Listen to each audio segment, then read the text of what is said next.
I work with the Global Mission Center for East Asian Religions here in Thailand, and whenever I travel, I like to ask people their stories.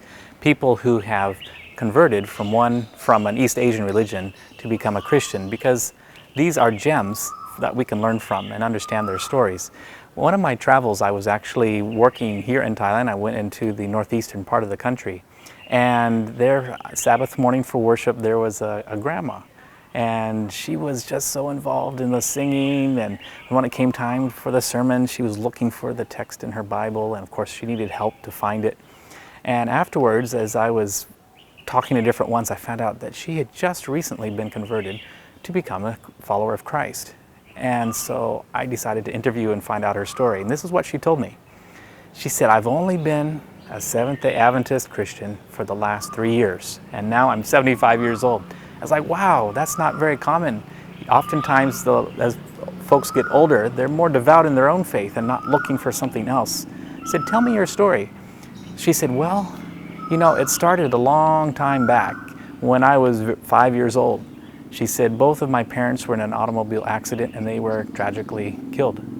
And so at 5 years old, she became an orphan. Now, her family took care of her the best they could, but she said at that funeral, at the cremation, she felt some impact in it. She didn't understand what it was, but she felt uncomfortable, but she marks that as the day that she began to have problems with spirits, that the demons had begun to chastise her, began to give her problems, and as she grew and as time passed, she began having health problems. So she went to the university hospital, actually right there in her town, in her city, where they even have a special cardiac unit, because she was having symptoms of heart congestion and all kinds of problems like this. And so she went there, and they did everything, did all kinds of tests and treated her. But it got to the point where they said, "We think your problem is not just medical." And they encouraged her to go to find help in her religion, to ask the monks to help her, or to go and talk to shamans and see if they could help her. And so she did. She first went to the temple, and that helped. She went to shamans, and that helped, but it didn't solve the problem. She still had the problem. But not only did she have the problem, but it kept getting worse. By the time she was in her 60s, she was struggling to get even a half a night's sleep. She couldn't sleep. She was constantly being tormented. And when she was 72 years old, a new person moved into the door next door to her. She didn't know who it was. She didn't really pay attention. But on a Saturday morning, she heard music coming out of that house. So out of curiosity, she went and looked, and she's like, "Oh, this is Christian worship. I want to go and see." And so she just kind of stood in the doorway and looked and watched what they were doing. And she waited until after the service, and then the pastor come out. Actually, he was a retired man. He had retired and lived there, but he was starting a church in his retirement as a church planter.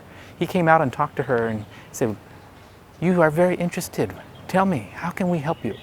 And she told her story, and he offered to pray for her. And not only did he offer to pray for her, but he began to give her Bible studies. And you know what? God worked miraculously in her life. She was healed, and she studied her Bible. She was excited, and she was baptized. And now here she was in church on that Sabbath. I was enjoying spending time with her. And I said, "I'm sure your life has changed a lot, not only with the demons, but in other ways. Can you just summarize what Jesus means to you today?" And she said, "Oh, I love Jesus. He's amazing what he's doing for me." She said, "In fact, I just tell everybody about him. I tell my parents, I tell my friends, I tell my family," not her parents passed away, but she'd tell her family and her friends, and tell her family and friends again, and they just said, "Please be quiet about this. We're tired of hearing the same things." But she said, "I can't keep quiet." Well, she said, "I'm an old lady. I know I don't have a lot of years left to live. But when I die, I plan that when I am reborn in the next life, I want to be a Christian again." I thought, what in the world? And the Bible worker sitting next to her, her jaw just dropped. What was wrong? Well, we talked, we prayed with her. But then we talked together separately, the Bible worker and I, and said, what happened? Why? This woman loves God with all her heart. Her conversion is real, is genuine. Why is it that she's talking about the next life? She's been taught about the second coming. She's been taught about the state of the dead. She's been taught about the glory that God has for us. The issue is just because we tell people our beliefs does not mean that it changes their worldview and how they understand the cosmology. So this is something that's really important for us. You know, in many parts of Asia today, we have many converts, but they often come from another Christian background or from an animistic background. But very few of those in the world religions, including Buddhism, have made that transition. And this is one of the big reasons why, is that their worldview is so different. So how do we deal with this? Well, what we've learned is that that worldview is formed through experience and through stories of other people's experiences. And it's really important that what we do is take the time to take them through the stories of the Bible and help them to have new experiences and re-explain life events so that these things can make sense.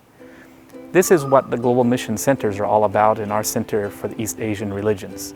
If you would like more information on how you can reach out to Buddhists and other East Asians, go to our website, cear.globalmissioncenters.org. And may God bless you as you live for Him in these last days.